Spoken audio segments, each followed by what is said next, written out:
it's Stacy from Starfish Therapies. I'm by myself today. My helper is napping, thank goodness. So I wanted to come on and just talk a little bit about kids and development and early on. Like, we hear it in speech a lot, but like the waiting, like wait and give your little one time to process. So I was talking about somebody with even just like having a little one reach for something. And this can be used in the otter or in the tub. This can be used on land. This can be used in almost any scenario with development because it takes time to integrate new things. So you've presented them with an object and they're looking at the object. Well, first they need to like attend to it. Then they have to decide, like, is it something I want? So maybe you're making it fun and entertaining for them. And then they have to figure out what their body needs to do to reach for it. And all of that can take time. The more opportunities they have to practice it, the easier it gets and the more efficient they get at it. So it takes less time and they have a faster reaction time. But in the beginning, you want to make sure you're waiting. So like, give them a stimulus. Let's use this.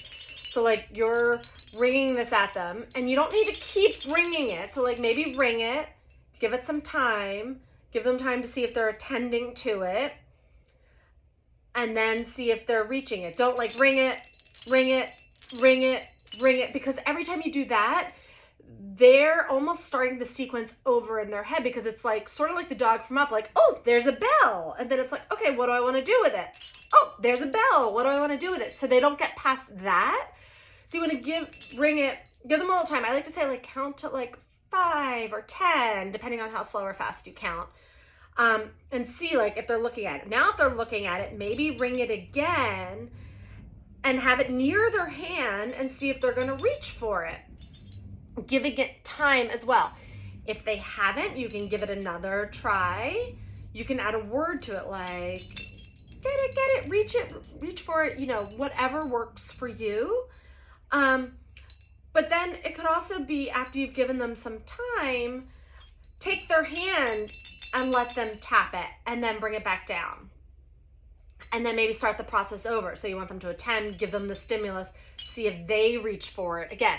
So I think the point I want you to take away from this is making sure that you're not rushing the processing time for your little one, so that you're giving them time to take in the input, register it, and then figure out what's happening next. And that doesn't mean that they're automatically going to know, but you want to make sure you've given them that amount of time before you either give the stimulus again or you help them do it. And all of those things are okay, but you just want to make sure you've slowed the process down so that they're having the opportunity. I mean, my little one is 19 months.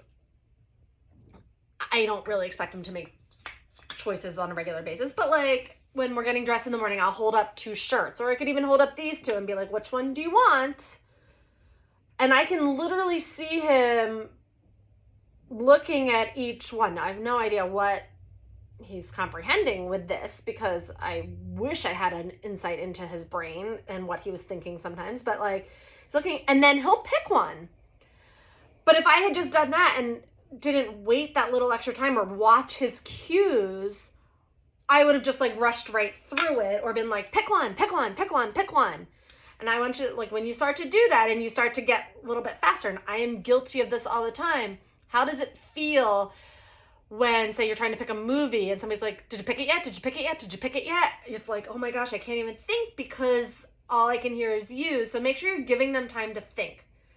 I hope that all makes sense. Come hang out with us at Starfish Therapies. And actually, there's a whole bunch of us doing a whole week about crawling. And I just shared today with helping your little one get up off their belly. But if you're looking for crawling information, there's about 13 accounts that over the course of the week are sharing components of crawling. So go check it out. Let me know what questions you have about what I was just talking about. And I'm excited to see you back next week.